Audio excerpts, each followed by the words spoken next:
Were you guys on the activity call? I know Shelley was on. She was texting me. If you were on the call, I hope you're on the call. I'm on the call, and I'm just listening to Pamela Moore. So if you heard her on the call, I've had her on our conference call talking about her story. Like, her story is remarkable. You know, she did 25,000 January, 25,000 February. You know, her son died in jail. I mean, you heard her story. That's just like, you know, but where she came from, I think she's been with us maybe 3, 4, 5 years. And she was not that good a salesperson. I don't know if y'all know her story. In fact, I might just send it out again, her conference call that she had with us, because it's pretty powerful. But she was terrible. She really was not a good salesperson, but she would come to everything. Hotspot meetings, she'd come to every function, anytime she can get to, and she lives in Richmond, Virginia. And she was at Richmond Hotspot. But she would really, and it's like, I don't know, maybe 4 hours. She'd come in as much as she could into the Lions headquarters, and she was incredible. What she would do to work, and she was like living out of her car, and she was in the restaurant business. Her restaurant failed, and she ended up being basically homeless. And then she got into the business while she was homeless. And she started selling a little bit, and a little bit turned into more. But over time, she just, you know, her story is a great one because she came from such a humble beginning with no expectations she'd even do this. But she believed that other people believed that she could do it. So she didn't even believe in herself, but she believed in Andy Albright, that he believed in her. So she had enough belief to believe in other people believing in her before she could believe in herself. And then she just persevered. Now she's killing it. Like, she's killing it, but understand this, that this business is a skill. It's a skill that she's learned, but to learn to persevere long enough for those skills to produce income, you know, that's where the emotion comes in. And gang, man, you can't make decisions on emotion. So many times she could have quit. Like, this is not working for me. This business sucks. These leads aren't working. I mean, any possible excuse you can come up with, she could have used those excuses to quit. And probably more than what y'all are encountering now. Way more. She could have found a reason to quit. But she didn't. She just kept persevering, no matter what. And she'd have good weeks, bad weeks, terrible situations in her life. But then her victories kept spurring her on. The small victories that she built upon that kept her going. And I know it's easy for people to say, so, you know, you listen to a story like that, and then it's like, so what's your excuse? And you know what? You could have one, or you could have the victory story. I remember back in the day when I was building the Amway business, we were surrounded by success stories like that of people that persevered. And that just kept me hanging on. Because I know if they could do it, I could do it too. I could persevere long enough to make the business work. And in this business, it's the same thing. You know, now, I think what I did is I paid my price in the Amway business before I came into this business, because I leveraged the price I paid there to make this business work for me, you know, from day one. Again, not easy. My journey in the business had not been a cakewalk, but, you know, I struggled with junk, you know.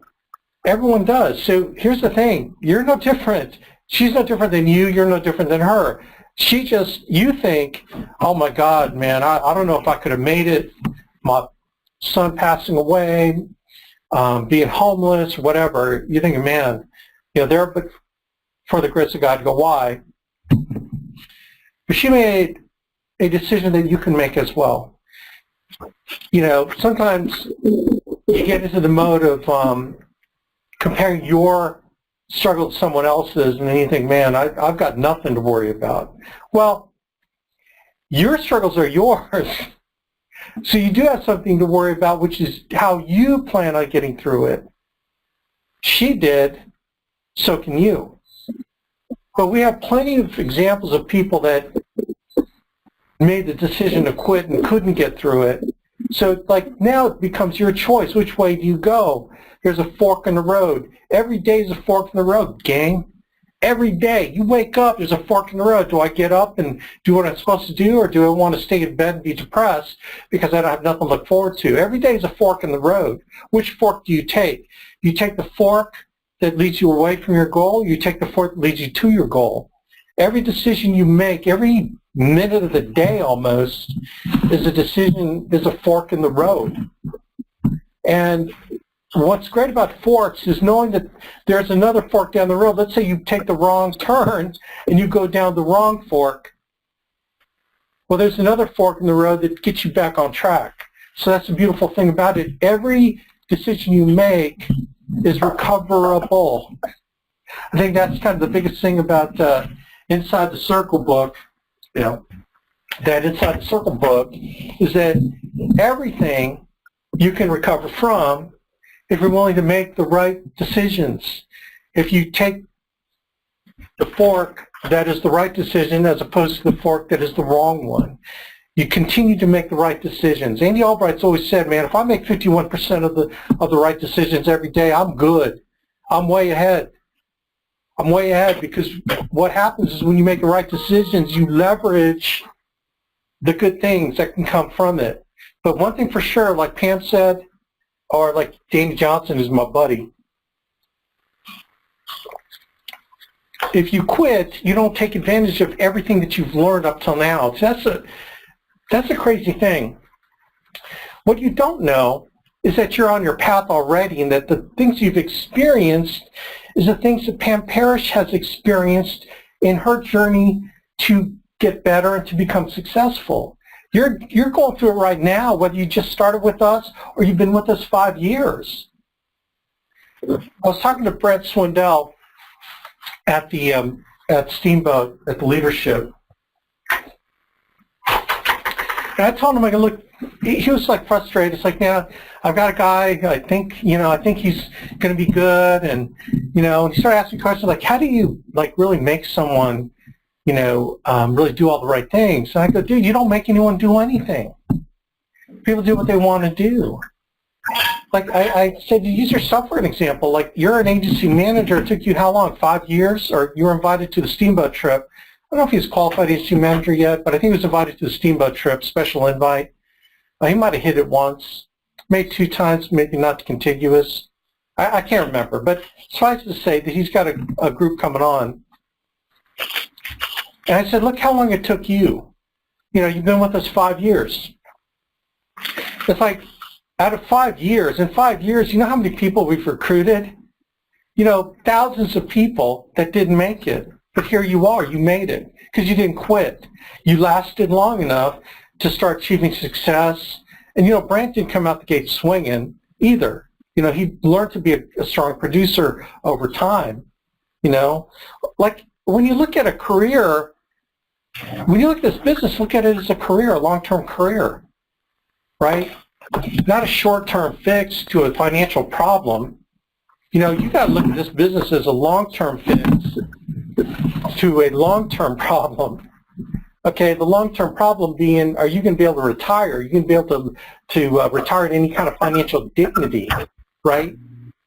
That is what we're talking about here. And some people that have that short-term mentality that they need to fix their situation right away, we obviously can help you do that, but you can't make short-term decisions on a long-term problem. Does that make sense? It's crazy how people try to solve a long-term problem with short-term decisions. The reason why they're in a financial situation now is because they made stupid short-term decisions to try to fix what in their mind is a short-term problem. See, the short-term problem, the long-term problem is how they think about money, how they think about success, how they think about perseverance, how they think about getting their mind right about being successful. So the long-term effect of that is fixing that so that you make long-term decisions for your long-term problem, which is retiring financial dignity, earning enough income so that you can send your kids to college or whatever the case may be. So don't make stupid short-term decisions, okay, to fix a short-term problem. Every decision has to be a long-term decision. It's like that quadrant 2 in that book, First Things First, right? Making smart decisions on long-term issues, making the right decisions, the long-term decision. So the long-term decision is, if I want my life to be better long-term, I need to make a long-term decision of, I'm sticking with this, right? I'm sticking with this. It's like when I married my wife, Jenny, my long-term decision was, we're going to be together for the rest of our life. We're going to work out whatever issues we have, but my long-term decision is I'm sticking with her. My long-term decision when I got into the alliance, when Andy and I, when we started this business actually, is, man, we're going to make this thing work. Come hell or high water, we're going to make this thing work. But we're going to be partnered together. See, my long-term decision at the time was I'm sticking with Andy Albright because Andy Albright could help me. He loves me, I love him, and we're going to make it together. Even if we're selling vacuum cleaners, we're going to be the best dadgum vacuum cleaner salespeople in the world. Okay? I don't care what it is. We'll figure out something, but the long-term decision is I'm sticking with Andy Albright because I trust him. He has my best interest and my family's best interest at heart, and I have his long-term goals and best interests at heart as well. So we're going to partner up in this thing.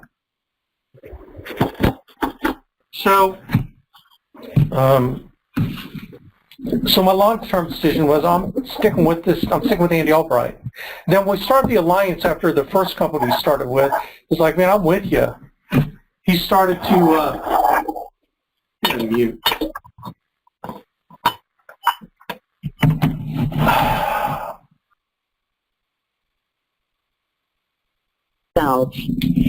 And by the way, forgive me, you have to cut me a little slack because it's not what I was thinking about, my plan for talking about it, but after listening to Danny and Pam.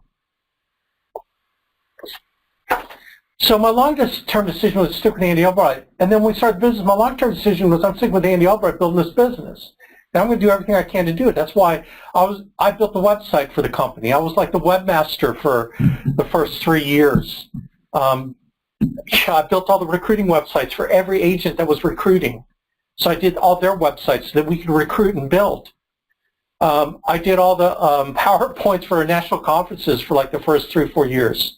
And by the way, I was building an agency too.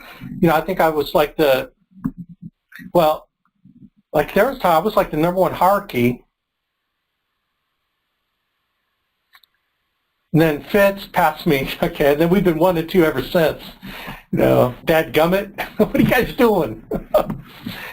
Okay, but I was still like managing the website, and then they hired Jay Doherty to come and relieve me of my duties, because there was a point there where it was like really hurting me that I was not building my business as much as I was investing into the infrastructure of NAA for free. I was not paid a dime, but they hired Jay. I don't know what they paid him, 60, 70 grand a year, so I can go out and make millions. That was kind of a great trade-off for me. But that was my commitment to building the alliance and sticking with Andy and being with him long term. Again, making a long-term decision. Like, my kids were young. I didn't know where it was going to go, but I knew that if I stuck with Andy, things were going to be all right. My life would be better if I had not, right? So my fork was, do I want to stick with Andy Albright because he's going somewhere, or do I not want to, maybe do something else? Okay. And then when we started the alliance, the fork was, do I leave the agency that we were with to join Andy, right, and build the alliance, or stick with where we were at with that agency? Well, I mean, it was an easy decision. I stuck with Andy, and I stuck with building the alliance. Okay, and the rest is history. But there were other forks in the road. Like when our business went from 1.9 million submitted premium to 275,000 submitted premium in the span of a year back in 2008, I had a decision, right? My decision was, is this ship sinking? Should I find something else to do, get a job or do whatever, or should I just stick with it? And Andy said, hey, dude, we're going to get through this. And so my decision was, I'm sticking with Andy Albright. I'm sticking with the alliance.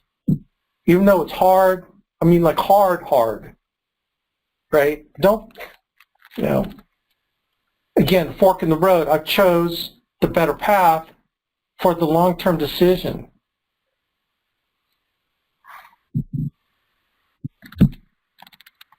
Yeah, and those are tough, man. Made me question everything. Totally made me question everything. This is like 2008. But then we start coming back, baby. And then we start coming back, and we start coming back 10 years ago. 10 years to rebuild everything. We rebuilt our culture with the alliance. We rebuilt, we got rid of large organizations. Like, gang, you have no idea. Like, we've got rid of organizations probably as large as Levin Tovich's organization. A whole bunch of groups. I mean, it was great. It was addition by subtraction. Again, fork in the road. A lot of forks in the road, and you're going to be confronted with the same thing. Fork in the road. Like some of y'all might even be on this call wondering if you should stick with us or not. You know, should you? I hope so. Because the long-term decision is what's going to pay off, because it paid off for me. Right? It paid off for me. Like, I know that Andy is solid. He's making the right decisions. He's got the best interests of the company and of my family in his heart and in his mind. And so it's a good enough decision for me to stay with it. Right? And so my question for you, if you've invested 1 week or invested 3 years or 4 years with us, or a year or whatever, can you leverage that to continue on? Because I promise you, Danny Johnson, who's been with us for several years, and Pam Moore, who've been with us several years, 4, 5, 6 years, whatever, they decided to stick. And they are reaping the benefits of that long-term decision. And you think that they haven't gone through what you're going through now? Yeah, they started out brand new. They were wondering if it was going to work. They were struggling with where to get leads and paying for leads and leveraging that to make money. And they would have weeks where they'd blank out and not sell anything, and no show after no show after no show, and chargeback after chargeback. All these things, they're doing what you're doing. But they decided to get through it. They started to get help. They decided to go to functions. They decided to spend money to get around the other people to encourage them that making the long-term decision was the right one. That's why we go to hotspot meetings every week, to reinforce that this is the long-term play here for you. Because when you start getting your mind on other things, you start getting your mind off track of what you're trying to accomplish here, then you start, because I've seen it, you start thinking less and less about the business, you start fading away. That's one thing about this business. People don't just quit a lot of times. They just fade away. They come to less hotspot meetings. They start plugging into less TWCs and activity calls. They start fading away. And it's their process of quitting. And I keep thinking, seriously, dude, the time you spend with us is the most valuable for you if you continue on. It's not wasted if you continue on. But you might as well throw away the last year, the last 2 years, last 3 years if you decide to quit and not stick with this, right? That's why we say we have a 100% success rate with people that stay with us. People that have been with us, you look around, people have been with us any length of time for a period of time. It could be 3 years, 4 years, 5 years. You look at the people that have been with us the longest, and you can almost just measure their income levels, right? Measure their income levels. Man, I can't even think of anybody that's been with us 5 years that isn't making 6 figures of income.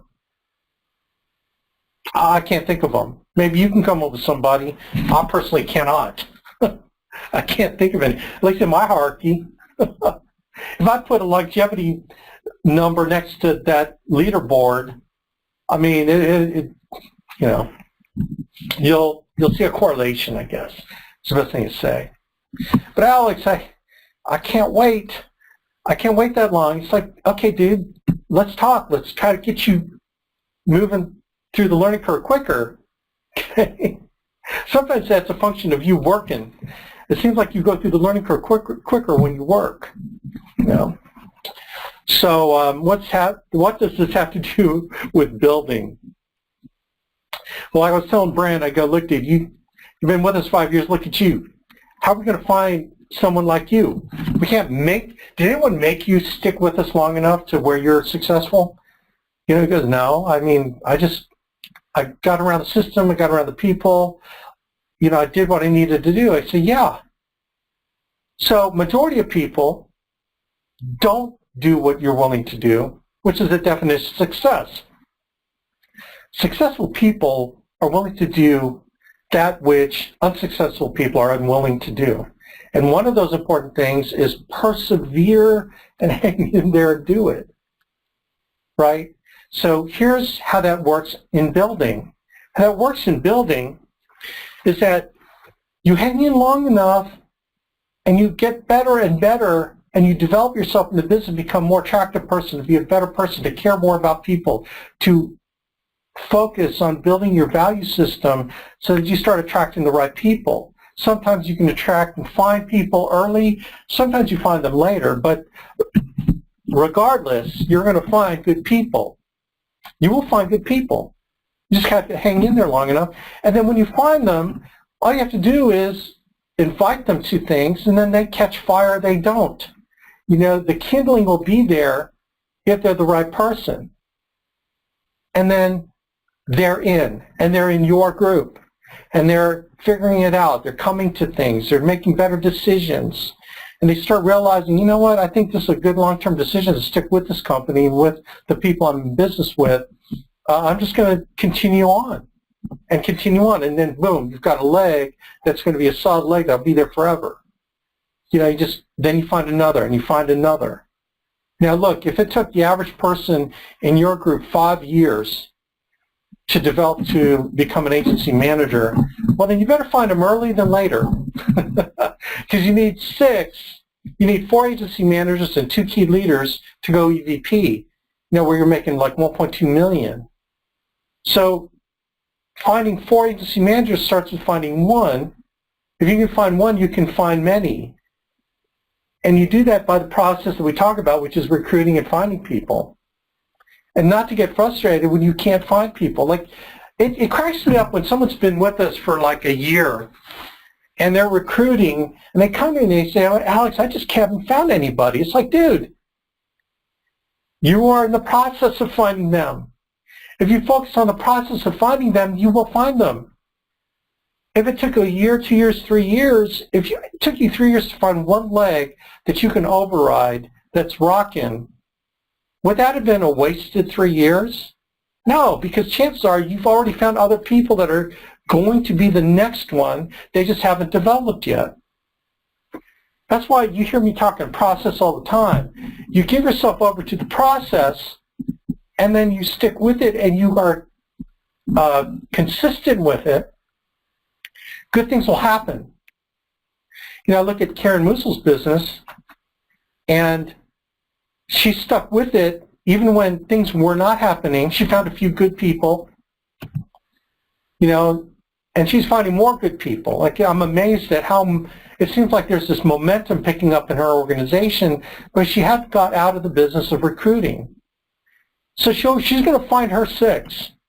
Over time, if it took her another 5 years to find the 6 legs that would take her to EVP, well, God bless her. That's 5 years longer.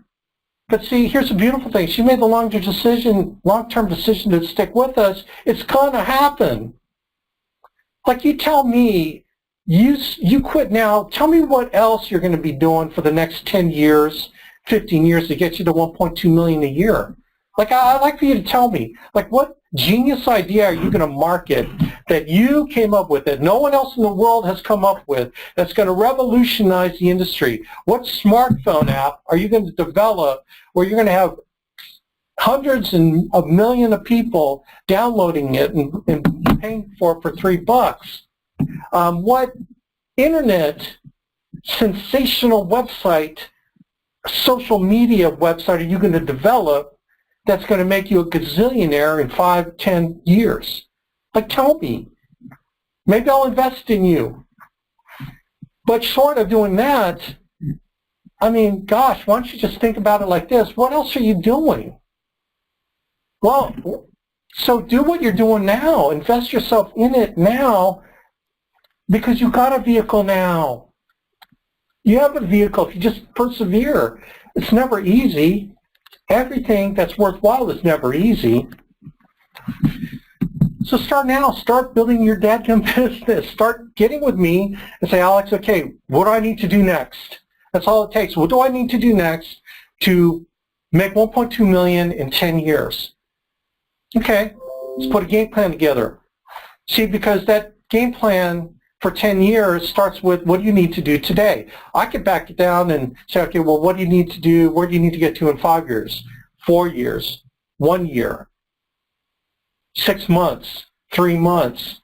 Man, it always comes down to what are you going to do today, baby? The fork in the road right now is, do I recruit and set up my process or do I not?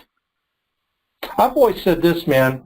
Every week you don't recruit, you don't show the business to somebody, is another month in the field that you got to be selling insurance, right? And that's okay for you to delay that decision, but every week you delay the decision to start your recruiting process, you know, is that much more multiples of time in the field. Now, I know you love being in the field. I know you love being no-showed. I know you love chargebacks. I know you love driving 3 hours to go run appointments. I know you love it. So I'm not going to stop you from doing it because I know how much you love that stuff. But what's your exit strategy? It's like, man, I had someone ask me today, actually yesterday too, two times, 2 different people I've been interviewing. They asked me just a general question, so, you know, what made you want to become independent and build a business? I told them exactly why I say all the time, that I didn't want my income to be based on me having a good week, right? Because obviously when I have a bad week, I don't get paid. But when I have a good week, I get paid. When I have an average week, I get paid. When I have a bad week, I don't get paid. Okay? And I found that I didn't like having bad weeks because I didn't get paid. I still went out there, but I didn't get paid. I didn't like that part. So I wanted to leverage other people understanding the law of large numbers. I've explained it twice to these 2 different guys, and it was like, every time I say it, it just convinces me again and again I did the right thing. People are predictable in large numbers. Every individual is unpredictable, right? See, I love Andrew Peters. He's killing it now. But he wasn't killing it in January and December last year. Okay, if I only hired one guy, Andrew Peters, my overrides is based on Andrew keeping his mind right and getting all fired up, and my income was based on him not being fired up and not producing. So if I had one guy, oh my God, it's just like me. Like, I'd have good weeks and bad weeks. But here's what I knew, is that I hired another person, the same people that had the bad week would have a good week the next week. And the people that had a good week had a bad week next week. It all averaged out. As you know, when I show you the leaderboard every week, I show you the averages every week. And the averages don't change much, do they? I show you the Harkey average, I show you the base shop average. They're like, I want to take advantage of the law of large numbers where I knew a group of agents are predictable instead of one agent, me. Like I could predict I'd have a good week every week. I could predict that I would have a week if I booked 10 appointments, 15 appointments a week, every week. I knew that overall the averages would work out where I'd have an awesome year. Okay, but I wasn't consistent in booking 15 appointments, 10, 15 appointments. Some weeks I'd book, the most I could do is 5. I don't know why, I didn't pound the phone enough. All because of me. When I had a whole group of agents, my override income on everybody doing what they're going to do that week, whether some had a great week or a bad week, some booked 15 appointments and some booked 3, I was going to make money. I was going to make money. Is that cool? So I told these guys, that's why. That's why I built the business, because I didn't want my income solely dependent on Alex Avian going out there and making dials. Now, like if I was an awesome producer, you know, the best I've done in the Alliance is number 4 in the country. Woohoo! You know, that was only 1 year. Remember, like I said early on, man, when I got in the business, man, I hit the ground running. I brought on 9 agents even before I sold my first policy. Okay, so this kid knew right away the power of large numbers because I was going to frickin' override people because I wasn't going to just make sales myself. I did because I had to prove the model for me and my agents. But, okay, model proven, sounds good to me, let's bring some people on. More people. But I brought people on even before I sold, right? So here's my point. Like, what are you waiting for? What are you waiting for? Like, tell me what you're waiting for, because there's so many reasons to do it than not to do it. Like, people wait because, well, I got to prove for myself that the business works. Well, that's interesting. Why do you got to prove to yourself that the business works? Because I can tell you it's worked. It's working for people that are doing it. Okay? So why are you waiting until it works for you? Because it is working. Like, logically it's working because we've been in business 18 years. So tell me what part of that is not working for you. See, you are putting way too much in you being the be-all, end-all of example. There's plenty of examples around you that the business is working. So why is it do you have to... See, here's the thing. You find someone who gets fired up, regardless of you doing this thing or not, man, you found stability. You found someone that you can build a business with, right? Because regardless of you, they don't care about you. They care about themselves, their family, and the opportunity. See, what you fail to understand is the opportunity exists outside of you. Brother, we've been here way before you, and we're going to be here way after you quit. Okay, that's what you have in your mind. You have to explain to yourself is, hey, we've been successful without you, bro. So, like, we don't need you. But if you decide, hey, this business is working, I'm going to take advantage of it, then by all means, man, let's run, baby. Let's run. Okay? So that whole notion of, well, I got to make the business work for myself, it's like you make the business work for yourself by finding other people that want to make the business work for themselves because they see the opportunity outside of you. So, man, get out of your head and quit being selfish and get out of your own head and know that the business is successful without you. You don't have to be the determination of that because it exists without you successfully. So all you got to decide is, when can I tap in? It's like a river that's running past you. You're sitting on the shore, you're watching this water. All you got to do is jump in, man, and let the current take you. That's all we're talking about.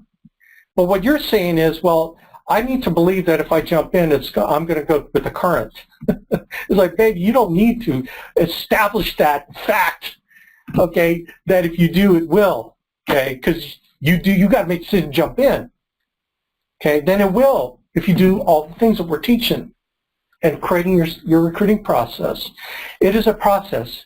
It's something we can help you create and put in place so that, boom, you're finding people, you're finding people, you're finding people, okay? But man, jump in. So if that is your excuse for not jumping in and getting started, I can't help you, okay? But the business exists outside of you, right? Well, Alex, before I show it to the people I know, I just want to make sure that, it's like, dude, and don't show it to people that you know. If you're hung up on that, well, then screw your warm market. Don't show it to anybody in your warm market. Go out there and we'll get you resumes. We'll get you free resumes, and let's talk to people you don't already know. Okay, let's get rid of that excuse. Man, I can't still believe all 13 of y'all are still on here. I'm getting a little fired up. I'm getting fired up because I wish I had a Pam Moore in my business. I wish I had found someone that went through all that crap, and maybe some of y'all are her. Some of y'all got some seemingly insurmountable obstacles that you're in the process of overcoming, and you will be a Pam Moore story that we're going to hear from in a national conference so you can inspire other people. Pam didn't know that she'd be an inspiration to others. She just worked through her junk and has become that. Her intention was not to become that, but because she did what she did, she has become that. And it's like so freaking awesome, right? So we took that excuse away. So what other excuse is there out there? Fear of failure? Man, don't feel failure. We're all failing every day. We're all failing to find that awesome person every day till the time where we find the awesome person. But that failure or success is not really measured by finding an awesome person. Success is measured by finding people. Failure is measured by doing nothing. So let's reframe the argument. Fear of failure, well, then don't do anything and you're failing. But if you're doing something, you're succeeding. Does that make sense? You succeed by doing something, by setting up your process, by talking to new people. You fail by doing nothing. All right? So fear of failure, so what is it? Fear of doing something? Fear of success? But Alex, what if I do it and I don't find anyone? Oh my God, dude. The only time you will not find someone is if you don't put yourself out there and create your recruiting program. The more people you talk to, the more chances are of talking to somebody that will do this, that will stick with us. The business is one of attrition. The people that get in and get out, there's plenty of those. You're looking for the one who's going to stand out that will stay with us long term, but you don't know who that is until they've been with us long term, right? So start with you first, that you're going to be a long-term decision person that's going to stick with us. And when you make that decision, you're going to find other people that will make that decision as long as you're putting yourself out there, right? Oh, man. So, golly, I've been rambling. I hope you're reading this book, Legacy. This book rocks. I love this book. I hope you're reading this.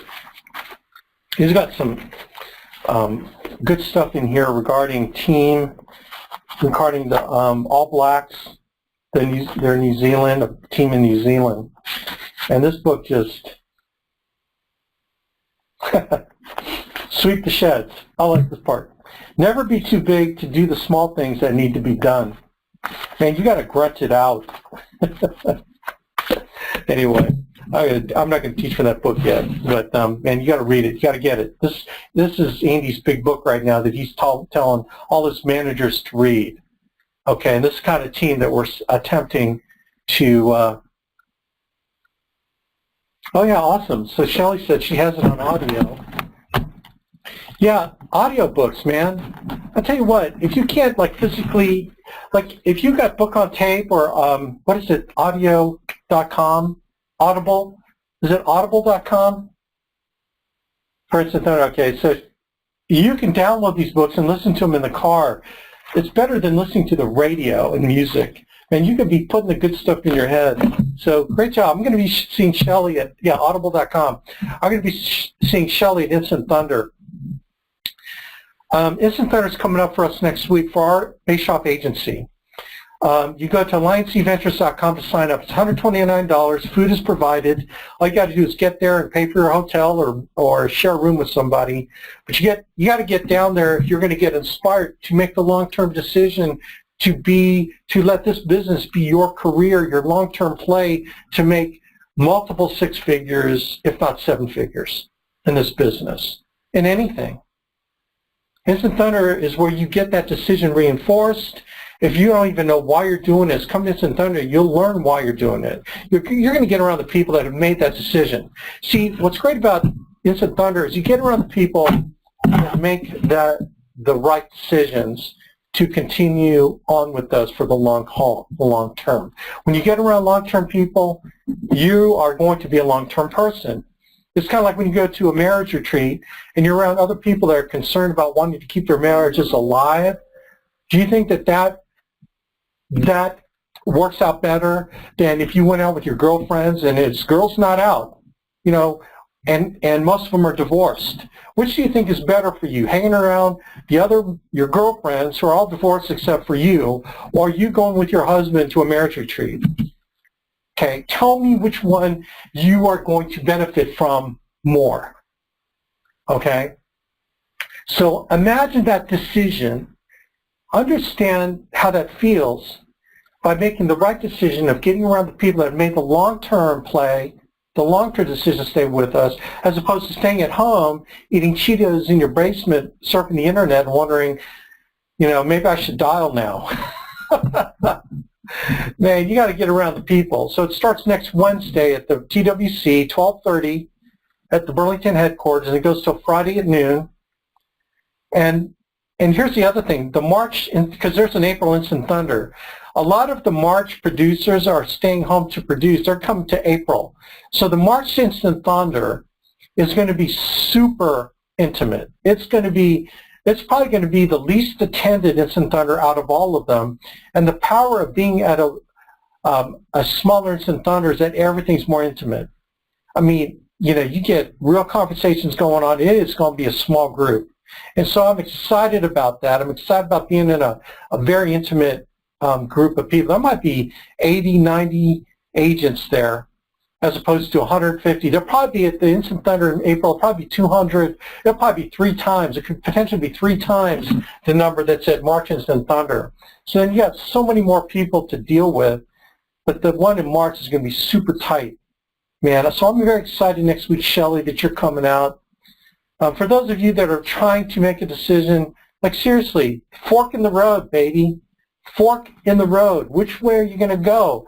Are you going to make the right decision to come to Instant Thunder so that you can be closer to your goal than making the decision not to go and then you're further away from your goal?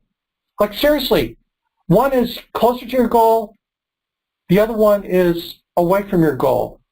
I mean, okay, now, whatever decision you make, I'm not going to judge you. You're still an awesome person. Okay. You got to do what you got to do. I mean, maybe there's something, family stuff you got to do, whatever. Okay, but, make the better decision. That's all I'm saying. Anyway, all right, gang, I'm done. I'm done. I'm done. This was not what I was going to talk about. But listening to Pam and Danny, it's really got me kind of fired up. So anyway, I hope you can appreciate a little bit of dose reality. If I've offended you, I apologize. I don't mean to offend anyone. Hopefully I can light something up in you that, makes you want to make the better decision in your life, to take the fork that is going to get you closer to what you want to accomplish in your life. That's all I pray. I hope that I can do that for you. If you need to chat with me one-on-one, then give me a call, man. I'd love to do it. Schedule yourself on my calendar using my coaching links on TimeTrade. And, man, God bless you guys. I mean, I'm praying for you all, for sure. And if you need me, I'm here. Okay, rock on. Thanks, everybody. God bless.